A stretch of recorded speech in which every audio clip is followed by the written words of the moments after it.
Hello students, कैसे हैं आप सब। आई होप कि आप सब बहुत अच्छे हैं। चलिए, हमारा टॉपिक चल रहा था कंजंक्शन और हमने एक क्लास इसकी कंप्लीट कर ली थी। उसमें हमने इसके बेसिक को जाना था और बात की थी कुछ कंजंक्शंस की कि हमें उनको कैसे यूज़ करना है, ठीक है, किसका पेयर क्या बनेगा। उसके बाद आगे कंटिन्यू करते हैं कंजंक्शन में और नेक्स्ट लिखेंगे स्टूडेंट्स। नेक्स्ट कॉन्सेप्ट जो मैं आपको बताने जा रही हूँ that is the same, the same. ठीक है, अगर मैं बात करूँ दी सेम की, तो ये जो दी सेम होता है ये एक एडजेक्टिव होता है। क्या होता है? एक एडजेक्टिव होता है।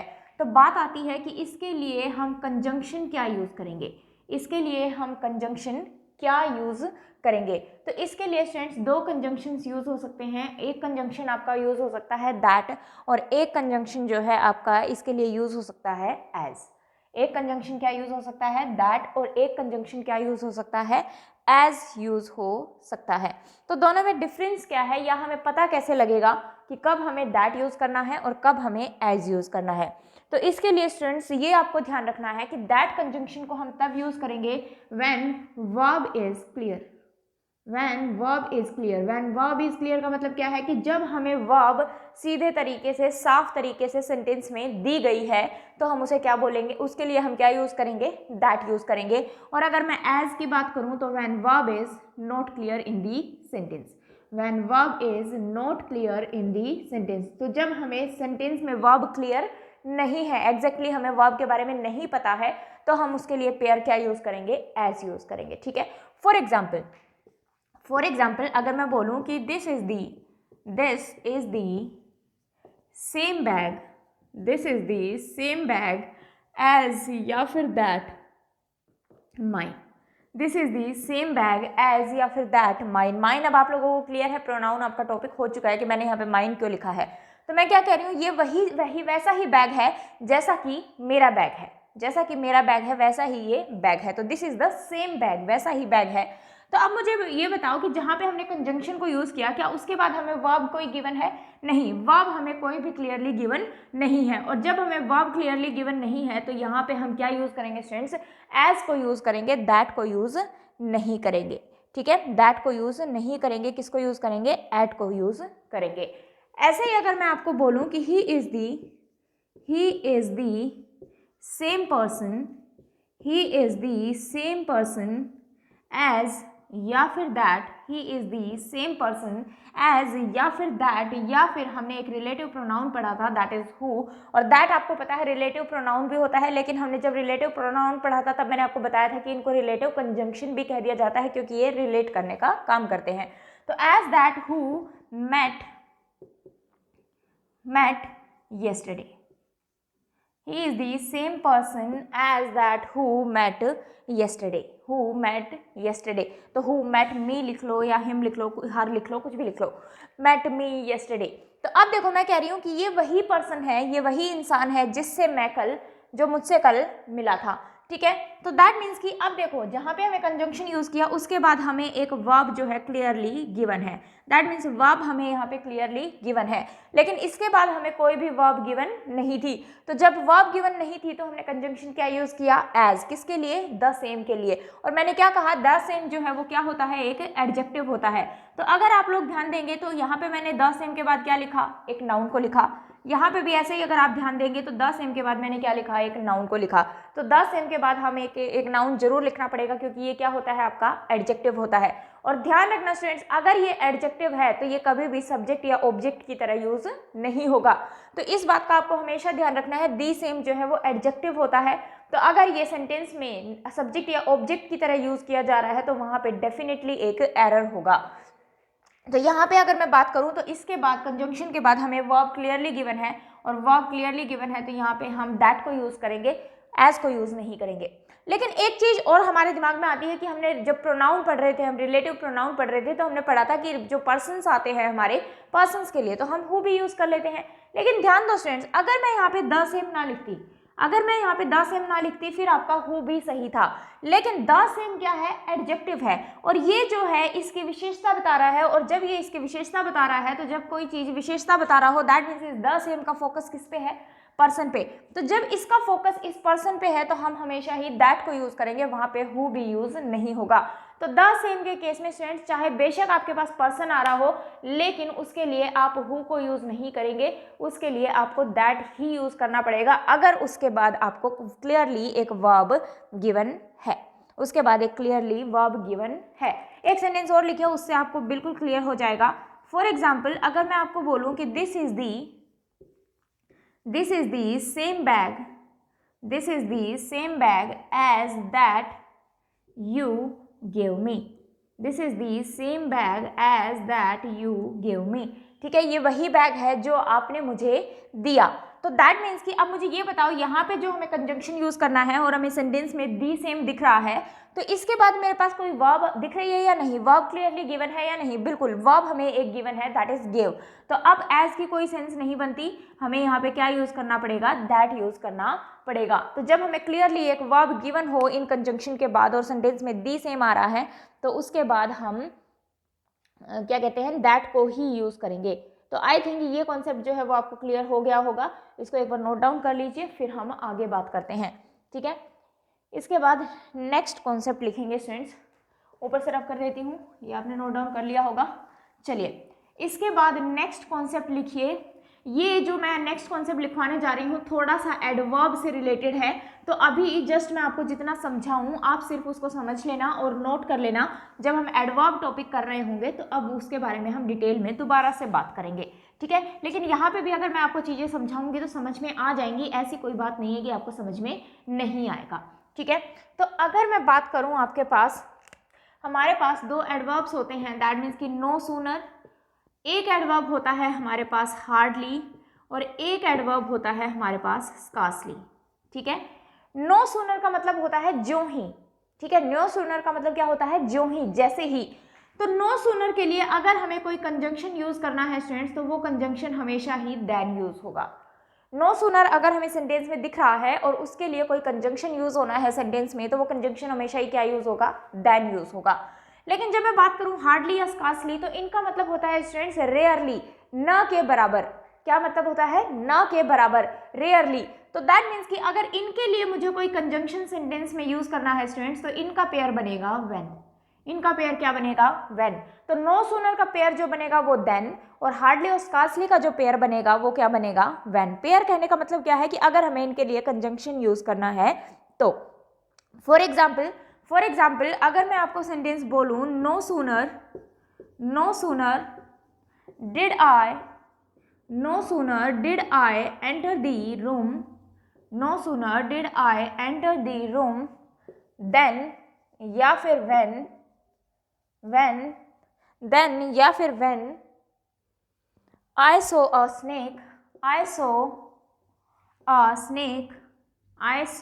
snake crawling on the floor, crawling on the floor। ठीक है, तो अब देखो आपको सेंटेंस किसका दिख रहा है स्टूडेंट्स, नो सूनर का। तो मैं कह रही हूँ जो ही, जैसे ही मैंने रूम में एंटर किया तो मैंने क्या देखा कि एक स्नेक जो है वो क्रोल कर रहा था, किसके ऊपर, फ्लोर के ऊपर। तो अब मुझे इसके लिए अगर कंजंक्शन की जरूरत है स्टूडेंट्स, तो मैं यहाँ पे कंजंक्शन क्या यूज करूंगी, देन को यूज करूंगी। यहाँ पे हम व्हेन को यूज नहीं करेंगे। तो बस आपको ये नो सूनर देखते ही पहचानना आ जाना चाहिए। जब आप इसको 2 3 4 बार बोलोगे इस बात को, तो आपको ये अपने आप समझ में आ जाएगा। चलिए एक चीज और मैं आपको यहाँ पे समझाती हूँ कि जब हमारा सेंटेंस एक एडवर्ब से शुरू हो रहा हो। एडवर्ब क्या होता है, जो वर्ब की विशेषता बताता है। जब हमारा सेंटेंस एक एडवर्ब से शुरू हो रहा हो तो ध्यान देना स्टूडेंट्स, उस सेंटेंस में हमें इन्वर्जन लगाना होता है। क्या लगाना होता है, इन्वर्जन यूज करना होता है। जब हमारा सेंटेंस एक एडवर्ब से शुरू हो तो उसमें हमें क्या यूज करना होता है, इन्वर्जन यूज करना होता है। इन्वर्जन क्या होता है स्टूडेंट्स, इन्वर्जन होता है कि जब हमारी वर्ब जो है वो सब्जेक्ट से पहले आ जाए, जब हमारी वर्ब जो है वो सब्जेक्ट से पहले आ जाए। जब हम एक नॉर्मल सा सेंटेंस लिखते हैं तो उसका स्ट्रक्चर क्या होता है, सबसे पहले हम सब्जेक्ट को लिखते हैं, देन वर्ब को लिखते हैं एंड देन ऑब्जेक्ट की जरूरत है तो लिखते हैं, अदरवाइज हम उसको नहीं लिखते। लेकिन यहाँ पे उल्टा हो गया है। मैं क्या कह रही हूँ, जब सब्जेक्ट से पहले हमारा क्या आ जाए, वर्ब आ जाए, तो उसको हम क्या बोल देते हैं, इन्वर्जन। और इसको ऐसा करने की जरूरत क्या है, जब हमने सेंटेंस किसको शुरू किया, एडवर्ब से शुरू किया। दैट मीन्स कि हम फोकस जो है वो फोकस डालना चाहते हैं, या मैं बोलूँ बात को जोर देकर कहना चाहते हैं, इसलिए हमने सेंटेंस को इस तरीके से लिखा है। ठीक है, तो देखो हमारा सब्जेक्ट बाद में आ रहा है और हमारी वर्ब जो है वो पहले आ रही है। तो इस बात का आपको हमेशा ध्यान रखना है कि जब आपका सेंटेंस एक एडवर्ब से स्टार्ट हो रहा हो तो उसके बाद हमें इन्वर्जन फॉलो करना ही पड़ेगा। तो इन्वर्जन फॉलो करने के लिए वर्ब को आपको पहले लिखना है और जो आपका सब्जेक्ट आ रहा है उसके लिए सब्जेक्ट आपको बाद में लिखना है। क्लियर है सभी को? तो उसको हम क्या कहते हैं, इन्वर्जन कहते हैं। ठीक है, एक सेंटेंस और लिखिए, उससे भी आपको क्लियर होगा। लिखिए sentence, hardly had I reached the station. ऊपर से रब कर देती हूँ, ये आपने नोट डाउन कर लिया होगा। एक सेंटेंस और लिखेंगे, hardly had I reached the station. लिखिए hardly I had reached the station. Hardly I had reached the station then या फिर when. Hardly I reached the station then या फिर when I saw a cat. I saw a cat was crossing the track. I saw a cat was crossing the track. तो मैं क्या कह रही हूँ कि जैसे ही मैं कहाँ पहुँची, स्टेशन पे पहुँची, तो दैट मीन्स कि उस टाइम पे क्या हो रहा था, एक कैट जो है वो ट्रैक को क्रॉस कर रही थी। अब देखो स्टूडेंट्स, हमारा सेंटेंस किससे शुरू हो रहा है, एक एडवर्ब से शुरू हो रहा है। एडवर्ब भी वैसे मैंने आपको पहचानना सिखा दिया है, लेकिन जब इनकी बात करते हैं हम हार्डली, बेयरली, रेयरली, स्कार्सली, तो आपको बहुत सारी एडवर्ब पढ़ने को मिलेंगी, वो हम एडवर्ब टॉपिक में करेंगे। तो अभी अगर आप लिख के भी इनको छोड़ लोगे तो जब आपका एडवर्ब टॉपिक हो जाएगा तो ये आपको अपने आप में समझ में आ जाएंगी कि ये हम किस तरीके से लिख रहे हैं। लेकिन अभी आपको ध्यान रखना है, हार्डली जो है वो एडवर्ब होता है। एडवर्ब होता है तो हमारा सेंटेंस किससे शुरू हो रहा है स्टूडेंट्स, एडवर्ब से शुरू हो रहा है। और अगर हमारा सेंटेंस एडवर्ब से शुरू हो रहा है तो हमें यहाँ पे क्या फॉलो करना पड़ेगा, इन्वर्जन फॉलो करना पड़ेगा, क्योंकि हमने एडवर्ब को पहले लिखा ही इसलिए है कि हम किसी चीज को इंटेंसिफाई करना चाहते हैं, किसी बात को जोर देकर कहना चाहते हैं, इसलिए। तो इसका मतलब जो ये वर्ब है वो सब्जेक्ट से पहले लिखी जाएगी। ये जो वर्ब है वो किससे पहले लिखी जाएगी, सब्जेक्ट से पहले लिखी जाएगी। तो सेंटेंस क्या बनेगा, hardly had I reached the station then या फिर व्हेन। तो हमने अभी पढ़ा था हार्डली का पेयर जो है वो क्या बनता है, व्हेन बनता है। तो हार्डली का पेयर जो है वो क्या बनता है, व्हेन बनता है। इस बात का आपको स्पेशली ध्यान रखना है। ठीक है, तो हार्डली और रेयरली का मतलब क्या होता है, न के बराबर या फिर मुश्किल से। तो मुश्किल से मैं स्टेशन पहुंचा था और मैंने क्या देखा कि जो कैट है वो ट्रैक को क्रॉस कर रही थी। ठीक है, तो ये दो बातें जो हैं वो आपको ध्यान रखनी है। ओके, तो अगर मैं बात करूं हार्डली या स्कार्सली, ये दोनों ही आपके नेगेटिव वर्ड्स होते हैं। कैसे वर्ड होते हैं, नेगेटिव वर्ड्स होते हैं। और अगर ये नेगेटिव वर्ड होते हैं तो दैट मीन्स ये सेंटेंस को क्या बनाएंगे, नेगेटिव बनाएंगे। और अगर ये सेंटेंस को नेगेटिव बनाएंगे तो सेंटेंस में नो, नोट, नेवर नहीं होना चाहिए।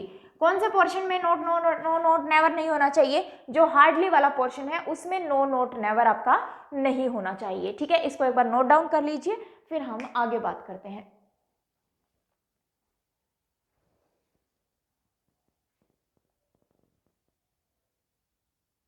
चलिए स्टूडेंट्स, इसके बाद जो नेक्स्ट कंजंक्शन मैं आपको कराने जा रही हूँ वो भी बहुत इंपॉर्टेंट है।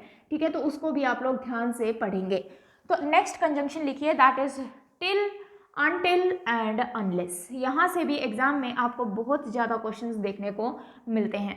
Till, until and unless, till, until and unless, till, until and unless. ठीक है, ये आपके नेक्स्ट कंजंक्शंस हैं। ध्यान देना स्टूडेंट्स, दोनों में डिफरेंस क्या है। टिल और अनटिल में कोई डिफरेंस नहीं है, दोनों एक दूसरे की जगह पर यूज हो सकते हैं। ठीक है, दोनों ही एक दूसरे की जगह पे यूज हो सकते हैं, लेकिन ये होते कैसे हैं, टाइम ओरिएंटेड। टाइम ओरिएंटेड कहने का मतलब क्या है कि इनका फोकस किस पे होता है, टाइम पे होता है। ठीक है। दैट मीन्स कि हमें टाइम से रिलेटेड कोई सेंटेंस दिख रहा है तो वहां पे हम क्या यूज करेंगे, टिल या फिर अंटिल। तो दैट मीन्स कि ये टाइम ओरिएंटेड है तो इनका फोकस किस पे होगा, टाइम पे। और अगर आप इनका मीनिंग याद करना चाहो तो मीनिंग हिंदी में याद कर सकते हो जब तक। मीनिंग हिंदी में क्या याद कर सकते हैं, जब तक, ठीक है। ऐसे ही मैं अगर बात करूं अनलेस कंजंक्शन की, तो ये स्टूडेंट्स एक्शन ओरिएंटेड होता है। कैसा होता है, एक्शन ओरिएंटेड कंजंक्शन होता है। एक्शन ओरिएंटेड कहने का मतलब क्या है स्टूडेंट्स कि इसका फोकस किस पे होता है, टाइम पे फोकस ना होके इसका फोकस जो है वो एक्शन पे होता है कि क्या एक्शन हो रहा है सेंटेंस में, उस पे इसका फोकस होता है। बोलने में आप अनलेस को भी जब तक बोल सकते हो, लेकिन मैं इसका मीनिंग जब तक याद नहीं कराती हूँ, क्योंकि जब तक अगर आप दोनों के लिए ही जब तक यूज करोगे तो आप इनमें डिफ्रेंशिएट नहीं कर पाओगे कि वहां हमें अनलेस यूज करना है या वहां हमें अनटिल या फिर टिल यूज करना है। तो अनटिल और टिल के लिए आप लोग याद रखें जब तक, और अनलेस के लिए याद रखो अगर नहीं या फिर यदि नहीं, अगर नहीं या फिर यदि नहीं। इसके लिए ये दो चीजें जो है वो याद रखो, ठीक है। तो अगर एक्शन ओरिएंटेड सेंटेंस है हमारा तो वहां पे कंजंक्शन हम अनलेस यूज करेंगे, और अगर टाइम ओरिएंटेड सेंटेंस है हमारा तो वहां पे हम क्या यूज करेंगे, टिल या फिर अनटिल यूज करेंगे। सेंटेंस लिखिए, फॉर एग्जाम्पल अगर मैं आपको बोलूं वेट हेयर,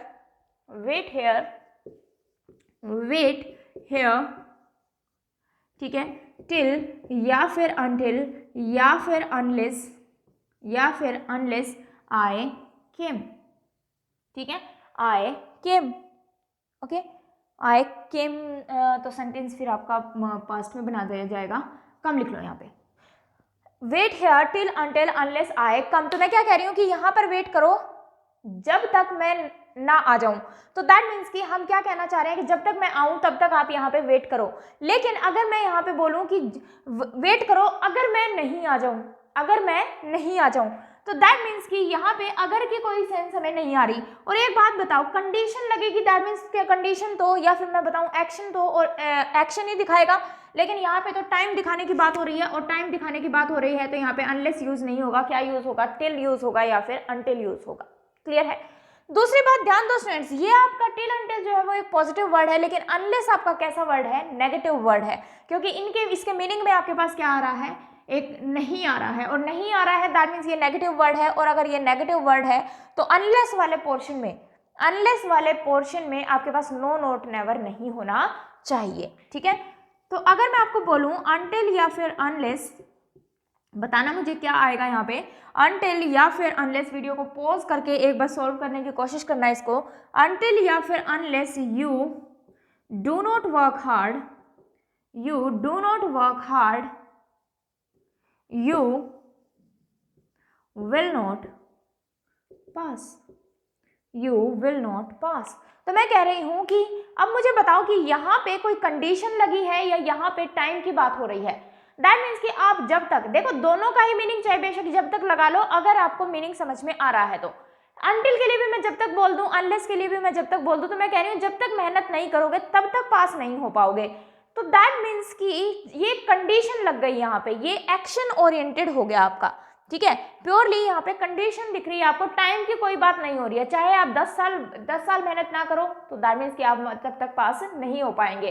तो यहाँ पे टाइम की बात नहीं हो रही, ये सेंटेंस हमें कैसा दिख रहा है, एक्शन ओरिएंटेड दिख रहा है। इसीलिए मैं कह रही हूँ दोनों का मीनिंग जो है वो अलग अलग याद रखो। तो मैं कहूँ कि अगर मेहनत नहीं करोगे तो पास नहीं होगे। तो दैट मीन्स जैसे ही हमने बोला अगर नहीं, तो ये एक्शन ओरिएंटेड है, तो यहाँ पे अनटिल आ ही नहीं सकता, हमें क्या लगाना पड़ेगा, अनलेस लगाना पड़ेगा। पहली बात क्लियर हुई। तो सबसे पहले तो यही डिफरेंस करना आना चाहिए कि हमें अनटिल यूज करना है या अनलेस यूज करना है। अब हमने अनलेस यूज कर लिया, तो अगर अनलेस सही गिवन है तो दैट मीन्स हम चेक करेंगे कि अनलेस वाले पोर्शन में नो नोट नेवर नहीं होना चाहिए। लेकिन हमें तो सेंटेंस में क्या दिख रहा है, नोट दिख रहा है, तो एरर सीधा सीधा यहाँ हो गया। और एक चीज अपने दिमाग में और बिठाओ स्टूडेंट्स कि जब भी आप सेंटेंस में से नोट को काटोगे तो हेल्पिंग वर्ब उसके साथ में कटेगी। और जैसे ही आप हेल्पिंग वर्ब को काट दोगे तो ये देखना है आपको कि सब्जेक्ट के अकॉर्डिंग वर्ब सही लगी है या नहीं। सब्जेक्ट हमारा सिंगुलर होगा तो सिंगुलर वर्ब, और सब्जेक्ट हमारा प्लूरल होगा तो प्लूरल वर्ब। ये हमें पता है कि यू के साथ वर्ब की फर्स्ट फॉर्म ही आती है, तो यहाँ पे ऑलरेडी फर्स्ट फॉर्म है तो वो हम लिख देंगे। अदरवाइज जैसे ही आपने हेल्पिंग वर्ब को हटाया तो हमें चेक करना है कि मेन वर्ब हमारी सही लिखी गई है या नहीं। तो जब भी आप नोट को काटो हेल्पिंग वर्ब उसके साथ में जरूर कटेगी। तो अब हमारा सेंटेंस सही हो गया, you work hard you will not pass. अब हमारे दिमाग में क्या आता है, कई बार ये नोट गिवन ही नहीं होता, आगे सेंटेंस में गिवन होता है, तो हम क्या रट्टा मार लेते हैं कि अनलेस वाले सेंटेंस में नो नोट नेवर नहीं होना चाहिए, और हम एरर कहाँ निकाल देते हैं स्टूडेंट्स, यहाँ पे एरर निकाल देते हैं और हमारा सेंटेंस हो जाता है गलत। ध्यान दो, मैंने क्या बोला, मैंने बोला अनलेस वाले पोर्शन में, जो अनलेस वाला पोर्शन है, अनलेस वाला सेंटेंस है, उसमें नो नोट नेवर नहीं होना चाहिए। लेकिन यहाँ तो बीच में क्या आ गया, कोमा आ गया, और बीच में कोमा आ गया तो दैट मीन्स यहाँ से तो नेक्स्ट सेंटेंस शुरू है, नेक्स्ट क्लोज शुरू है, कुछ भी बोल लो इसको, तो नेक्स्ट क्लोज में तो बेशक आप नो नोट नेवर से सेंटेंस बना सकते हो। बात समझ में आई? तो ये चीज आपको ध्यान रखनी है कि अनलेस वाले पोर्शन में, अनलेस वाला जो सेंटेंस है, जहां से अनलेस का सेंटेंस स्टार्ट हो रहा है और खत्म हो रहा है, उसमें नो नोट नेवर नहीं होना चाहिए। बाकी जो बचे हुए सेंटेंस में आपके नो नोट नेवर बिल्कुल आ सकता है। ठीक है, समझ में आया? चलिए, अगर ये चीजें आपको समझ में आई तो एक सेंटेंस और लिखिए और देखिए आप उसको सोल्व कर पा रहे हो या नहीं। ठीक है, चलिए मैं एक सेंटेंस और लिख रही हूं, लिखिए। अगर मैं बोलूं the train will not move, the train will not move until या फिर unless it gets the signal, the train will not move here, ठीक है, will not move from here या फिर will not move unless until it gets the signal। तो हम कह रहे हैं सिग्नल, एल है ये, सिग्नल, तो हम कह रहे हैं ट्रेन को अगर ट्रेन को सिग्नल नहीं मिलेगा तो दैट मीन्स ट्रेन मूव नहीं करेगी। तो कहने का मतलब क्या है कि जब तक से सेंटेंस बोलोगे, तो अब चाहे आप सिग्नल ना दो, ट्रेन को सिग्नल ही ना दो, 20 साल तक सिग्नल ना दो, तो दैट मीन्स ट्रेन वहां से नहीं हिलेगी। तो ये टाइम ओरिएंटेड नहीं है, ये टाइम ओरिएंटेड नहीं है, ये कंडीशन ओरिएंटेड है। दैट मीन्स कि एक्शन ओरिएंटेड सेंटेंस है आपका, और एक्शन ओरिएंटेड सेंटेंस है तो यहाँ पे अनटिल यूज नहीं होगा। आपको क्या यूज करना पड़ेगा स्टूडेंट्स, अनलेस को यूज करना पड़ेगा। तो यहाँ पे अनटिल की कोई सेंस नहीं है हमारे पास, यहाँ पे अनलेस की सेंस है, तो हम यहाँ पे अनलेस को ही यूज करेंगे। तो आई थिंक चीजें जो हैं वो आपको समझ में आ गई हैं। ठीक है, तो इस चीज का आपको बस ध्यान रखना है। अगर ये कॉन्सेप्ट आपको समझ में आया तो नेक्स्ट कॉन्सेप्ट लिखिए, and that is also very very very important. ठीक है, मुझे ऐसा कुछ लग ही नहीं रहा कि कुछ जो मैं आपको करा रही हूँ वो इम्पोर्टेंट ना हो, तो मैं आपको सारे ही इंपॉर्टेंट कॉन्सेप्ट्स करा रही हूँ, तो इनको आपको बहुत अच्छे से याद कर लेना है, बहुत अच्छे से समझ लेना है। ठीक है, और बार बार रिवाइज करते रहना है, ये बात मैं बार बार बोलती हूँ। नेक्स्ट कॉन्सेप्ट लिखेंगे, नेक्स्ट कॉन्सेप्ट हम लिख रहे हैं सो दैट या फिर टू का पेयर टू, सो का पेयर दैट या फिर टू का पेयर टू। इनका मीनिंग होता है स्टूडेंट्स इतना की, इतना की। जैसे हम कहते हैं ना कि पानी इतना गर्म था कि मैं उसे हाथ भी नहीं लगा सका, पानी इतना गर्म था कि मैं उसे हाथ भी नहीं लगा सका, दैट मीन्स इतना और की। तो उस सेंटेंस को स्टूडेंट्स हम दो तरीके से लिख सकते हैं, एक तो किसके पेयर से लिख सकते हैं, सो और दैट के पेयर से लिख सकते हैं, और एक किसके पेयर से लिख सकते हैं, टू और टू के पेयर से लिख सकते हैं। ठीक है, चलिए देखिए कैसे। फॉर एग्जाम्पल अगर मैं बोलूं कि the water is too hot, the water is too hot to touch it, the water is too hot to touch it. इसका मतलब क्या है कि पानी इतना गर्म था कि उसे छुआ भी नहीं जा सकता था। इसका मतलब अगर मैं यहाँ से आपको बोलूँ कि जो टू का पेयर टू दिख रहा है वो कैसा पेयर होता है आपका, एक नेगेटिव पेयर होता है। कैसा पेयर होता है, नेगेटिव पेयर होता है, क्योंकि मीनिंग तो वही निकल रहा है कि पानी इतना गर्म था कि उसे छुआ नहीं जा सकता था, नहीं आ रहा है ना बोलने में, तो दैट मीन्स कि ये आपका कैसा पेयर बनता है, नेगेटिव पेयर बनता है। और अगर नेगेटिव पेयर बनता है तो सेंटेंस में हमें क्या नहीं लगाना है स्टूडेंट्स, नो नोट नेवर को यूज नहीं करना है, नो नोट नेवर को यूज नहीं करना है। लेकिन इसी सेंटेंस को मैं एक तरीके से और लिख सकती थी, और वो कैसे लिख सकती थी, लिखिए the water is so hot, the water is so hot that I can't touch it, I can't touch it। पानी जो है इतना गर्म था कि मैं उसे छू भी नहीं सकती थी, मैं उसे छू भी नहीं सकती थी। तो सो दैट के लिए मैंने नेगेटिव पेयर नहीं लिखा है, और सो और दैट के लिए मैंने नेगेटिव पेयर नहीं लिखा है। दैट मीन्स कि मुझे यहाँ पे नोट लगाना पड़ेगा सेंटेंस का मीनिंग निकालने के लिए। तो अगर मैं आपको एक बेसिक सा डिफरेंस पूछूं यहाँ पे कि दोनों सेंटेंसेस में आपको बेसिक सा डिफरेंस क्या दिख रहा है, तो वो बेसिक सा डिफरेंस हमें दिख रहा है स्टूडेंट्स एक प्रोनाउन का। किसका डिफरेंस दिख रहा है? प्रोनाउन का डिफरेंस दिख रहा है। तो जब हम सो दैट की बात करें, तो हमें एक नाउन या प्रोनाउन की जरूरत पड़ती है यहाँ लिखने के लिए, ठीक है। लेकिन जब हम टू और टू के पेयर की बात करते हैं तो यहाँ हमें प्रोनाउन या नाउन की कोई भी जरूरत नहीं है सेंटेंस को बनाने के लिए। बस ये दो बातें जो हैं वो आपको ध्यान रखनी है, सो दैट के लिए और टू का पेयर टू के लिए, ठीक है। सो दैट के लिए और टू के पेयर टू के लिए हमें ये दो बातें जो हैं वो यहाँ पे ध्यान रखनी है। इसको नोट डाउन कर लीजिए, फिर हम आगे बात करते हैं।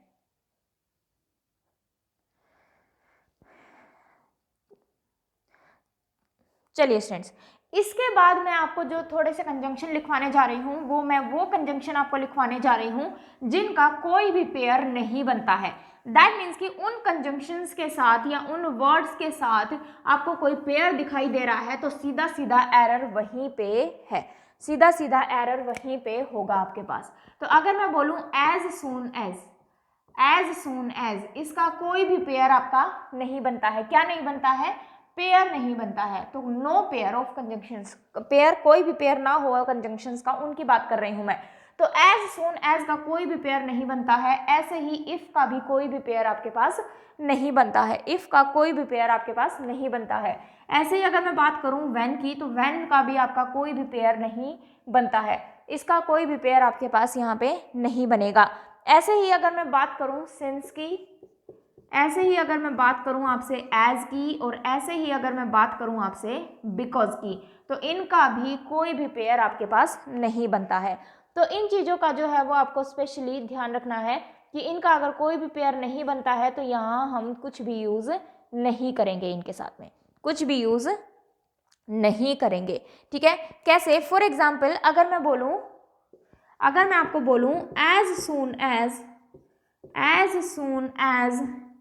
he comes, I will call you up. I will call you up. As soon as he comes, I will call you up. तो अगर जहाँ पे कोमा लिखा है, यहाँ पे अगर आपको कोई पेयर दे दिया जाए तो वो क्या होगा? एक एरर होगा। तो that means as soon as का कोई भी पेयर आपके पास नहीं बनेगा, एज सून एज का कोई भी पेयर आपके पास यहाँ पर नहीं बनेगा। इस बात का आपको जो है वो स्पेशली ध्यान रखना है। एक सेंटेंस और लिखिए, एज या फिर since I was ill I didn't come here. As या फिर सिंस दोनों ही बिकॉज की सेंस देते हैं, तो एज सिंस लगा लो चाहे बिकॉज लगा लो। अगर मैं बोलूँ I was ill therefore I didn't come, ठीक है। क्योंकि मैं बीमार था इसलिए मैं नहीं आ सका। तो अब जब हम इसकी हिंदी निकालते हैं तो हमारे दिमाग में आता है ओहो क्योंकि मैं बीमार था इसलिए मैं नहीं आ सका। तो दैट मीन्स इसलिए, देयरफॉर का मतलब क्या होता है? इसलिए। लेकिन मैंने अभी बताया आपको एज या सिंस या बिकॉज का कोई भी पेयर नहीं बनता है। तो अगर यहाँ पे आपको देयरफॉर गिवन है स्टूडेंट्स तो वो एक सीधा सीधा एरर हो जाएगा। तो यहाँ पे हम सिर्फ और सिर्फ कोमा से काम चलाएंगे। As since I was ill I didn't come, सीधा सेंटेंस बनाएंगे हम। तो ये कुछ हमारे कंजंक्शन हैं जिनका कोई भी पेयर नहीं बनता है, तो यहाँ हमें पेयर इसका नहीं बनाना है। आई थिंक बात क्लियर हो गई है। चलिए, इसके बाद अगर मैं बात करूँ आपसे, तो हमारे पास एक पेयर बनता है वेदर का, ठीक है। तो वेदर का पेयर स्टूडेंट्स, वेदर का पेयर आपके पास हमेशा ही अगर बनाना है, अगर ना भी बनाए तो भी कोई दिक्कत है नहीं, लेकिन अगर वेदर के लिए कोई पेयर यूज होना है तो वो पेयर स्टूडेंट्स हमेशा ही और यूज होगा। अगर हमें वेदर का पेयर बनाने की जरूरत पड़ रही है तो वहां पे हम हमेशा ही क्या यूज करेंगे? और को यूज करेंगे। इसके अलावा कोई कुछ भी और आपका यहाँ पे यूज नहीं होगा। जैसे कि अगर मैं बोलूँ कि आई एम डाउटफुल, लिखिए I am doubtful whether my parents, I am doubtful whether my parents are coming or not, whether my parents are coming or not. तो मैं क्या कह रही हूँ कि मैं डाउट में हूँ, मैं डाउट में हूँ कि मेरे पेरेंट्स जो हैं वो आएंगे या नहीं। तो वेदर के पेयर की अगर मुझे जरूरत पड़ रही है तो वो पेयर मैं हमेशा ही क्या बनाऊंगी, और बनाऊंगी। दूसरा, मैं इस सेंटेंस को कैसे लिख सकती थी स्टूडेंट्स, मैं इस सेंटेंस को यहीं पे खत्म कर सकती थी, मैं इस सेंटेंस को यहीं पे खत्म कर सकती थी, मीनिंग जो है वो सेम ही रहता। आप दोबारा लिख लेना, मैं इसी में बता रही हूँ आपको। I am doubtful whether my parents are coming, मैं डाउट में हूं कि मेरे पेरेंट्स आ भी रहे हैं या नहीं। तो ये चीज जो है वो ऑप्शनल होती है स्टूडेंट्स, अगर ये लिखी गई है तो इसका पेयर हम हमेशा ही और बनाएंगे, और सेंटेंस को अगर यहीं पे खत्म कर दिया गया है तब हमें कोई दिक्कत है ही नहीं। तो इस बात का आपको स्पेशली ध्यान रखना है कि वेदर का जो पेयर बनेगा वो आपके पास हमेशा ही क्या बनेगा, और बनेगा। ठीक है, वेदर का पेयर हमेशा ही क्या बनेगा, और बनेगा। क्लियर स्टूडेंट्स, तो इस बात का आपको स्पेशली ध्यान रखना है। ठीक है, इसके बाद अगर मैं बात करूं, इसके बाद अगर मैं नेक्स्ट कंजंक्शन की बात करूं तो एक पेयर बनता है आपके पास एल्स का, और एल्स का पेयर आपके पास हमेशा स्टूडेंट्स बट ही बनेगा। एल्स का पेयर आपके पास हमेशा ही क्या बनेगा, बट का बनेगा। तो बट जो है वो आपका एक कंजंक्शन भी होता है। तो फॉर एग्जाम्पल अगर मैं बोलूं कि he wants nothing else, he wants nothing else, he wants nothing else but wants to study, he wants nothing else but to study। wants को अगर आप कॉमन भी ले लोगे तो भी सेंटेंस सही है, but wants to study, वो और कुछ नहीं चाहता सिवाय किसके, पढ़ने के। तो ये ना भी लिखो तो भी सेंटेंस सही है क्योंकि हम कॉमन भी ले सकते हैं। ठीक है, तो अब देखो एल्स के साथ, यहाँ पे एल्स के साथ अगर इसका पेयर हमें चाहिए तो वो पेयर जो है कंजंक्शन में हमेशा ही क्या बनेगा, आपका बट बनेगा। पेयर में इसका पेयर क्या बनेगा, एल्स का पेयर हमेशा ही बट बनेगा। तो इसको एक बार नोट डाउन कर लीजिए। तो जो मेन कंजंक्शन है आपके, जो इंपॉर्टेंट कंजंक्शन है आपके, वो मैंने आपको यहाँ पे बता दिए हैं, ये आपको पढ़ने हैं। अब मैं आपको थोड़ी सी प्रैक्टिस कराने जा रही हूँ सेंटेंसेस की। तो आप सेंटेंस लिखेंगे, वीडियो को पॉज करेंगे और एक बार खुद से सॉल्व करने की उन्हें कोशिश करेंगे कि कहाँ पे क्या एरर हो सकता है, और उसके बाद जो है वीडियो को दोबारा चला के ऑन करके और फिर देखना कि आपने क्वेश्चन जो है वो सही सॉल्व किया है या नहीं। ठीक है, तो मैं कुछ सेंटेंसेस आपको लिखने जा रही हूँ, वो नोट डाउन करेंगे। चलिए स्टूडेंट्स, तो ये कुछ सेंटेंसेस मैंने आपके सामने लिखे हैं, एक बार इनको नोट डाउन कर लीजिए और फिर इनको वीडियो पॉज करके एक बार सॉल्व करने की कोशिश करना कि आप लोग एरर निकाल पा रहे हैं या नहीं।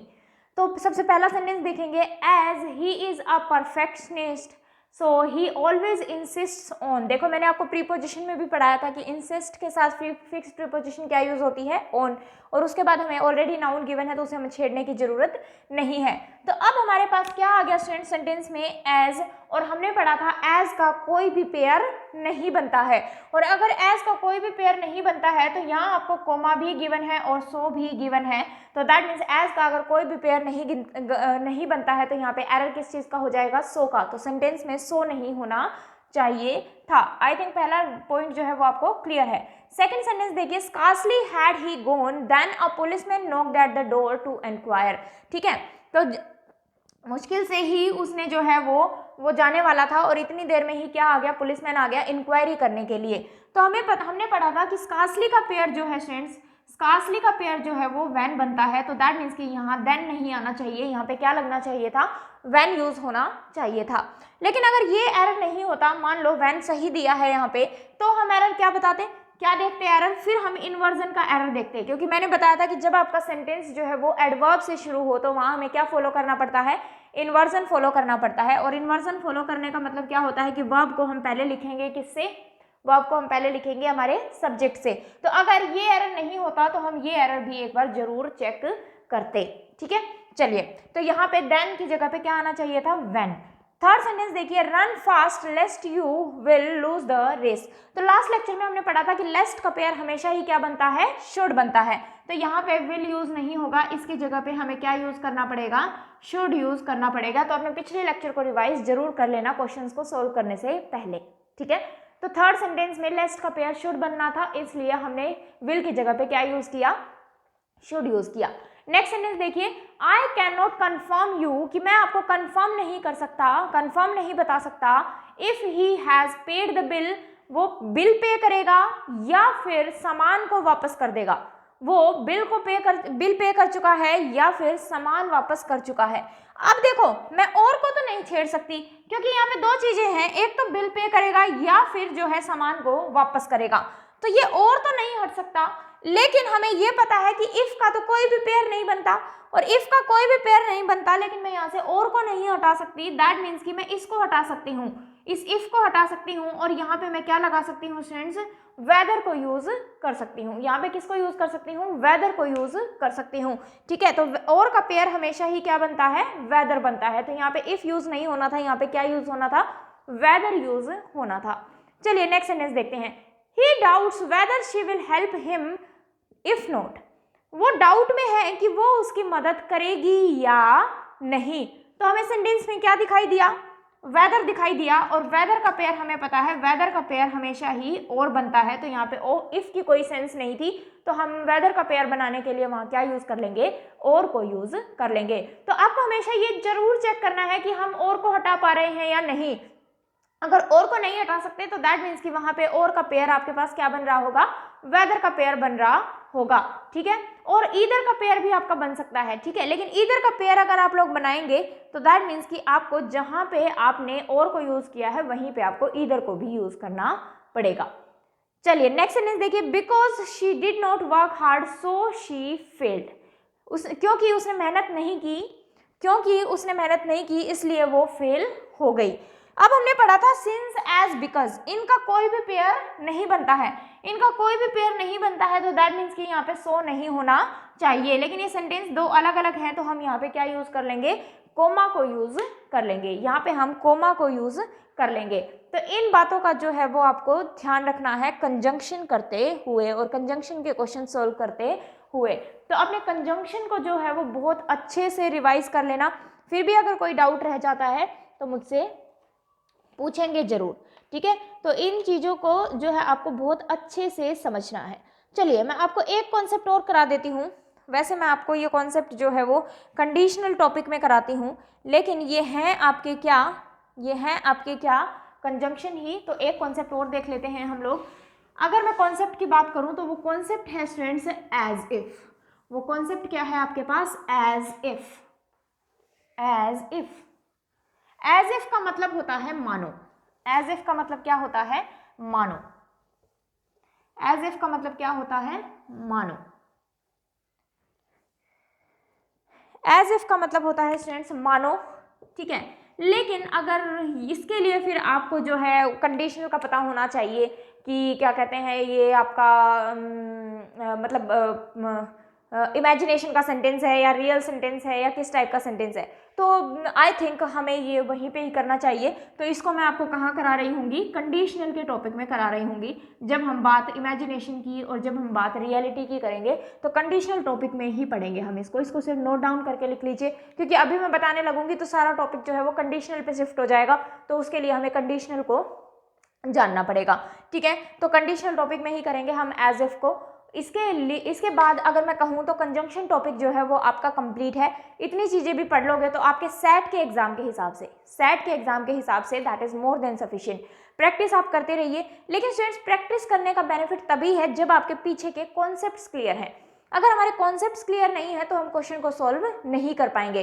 तो सबसे पहले तो हमें अपने कॉन्सेप्ट बिल्ड करने हैं, उसको बार बार रिवाइज करना है, और रिवाइज करने के बाद ही हमें प्रैक्टिस सेट लगाने हैं, या फिर अगर हम प्रीवियस ईयर्स को सॉल्व करने की कोशिश कर रहे हैं तो प्रीवियस ईयर्स को सॉल्व करना है। लेकिन सबसे पहले बात है कि अपने कॉन्सेप्ट्स बनाओ, उसके बाद उनको रिवाइज करो 2-3 बार, और फिर जो है क्वेश्चंस को सॉल्व करना शुरू करो। आपसे क्वेश्चन बनेंगे। लेकिन आप सोच रहे हो कि नहीं मैं सीधा प्रीवियस ईयर्स को सॉल्व करना शुरू कर देता हूँ और मेरे क्वेश्चन बनेंगे, तो आप और ज़्यादा डीमोटिवेट हो जाओगे कि हाय मेरे से क्वेश्चन तो बन ही नहीं रहा, क्वेश्चन तो मेरा गलत हो रहा है। तो वो क्वेश्चन इसलिए गलत हो रहा है स्टूडेंट्स क्योंकि उसने उसका थ्योरेटिकल पार्ट, उसके कॉन्सेप्ट्स तो आपने पढ़े ही नहीं है। तो सबसे पहले जो मैं आपको कॉन्सेप्ट्स पढ़ाते हुए जा रही हूँ, जो मैं आपको थ्योरी पार्ट करा रही हूँ, इसको पढ़ो, इसको रिवाइज करो, देन जो है क्वेश्चन सॉल्व करने के ऊपर जाओ। ठीक है, तो अब नेक्स्ट लेक्चर में हम नया टॉपिक स्टार्ट करेंगे। तो अगर कंजंक्शन का रिवाइज करने के बाद ही प्रैक्टिस स्टार्ट करना, तो नेक्स्ट क्लास में हम नए टॉपिक के साथ बात करेंगे। तो कंजंक्शन जो है वो मेरी तरफ से आपका कंप्लीट हो जाता है। तो इसको रिवाइज करते रहिए, पढ़ते रहिए। Thank you class.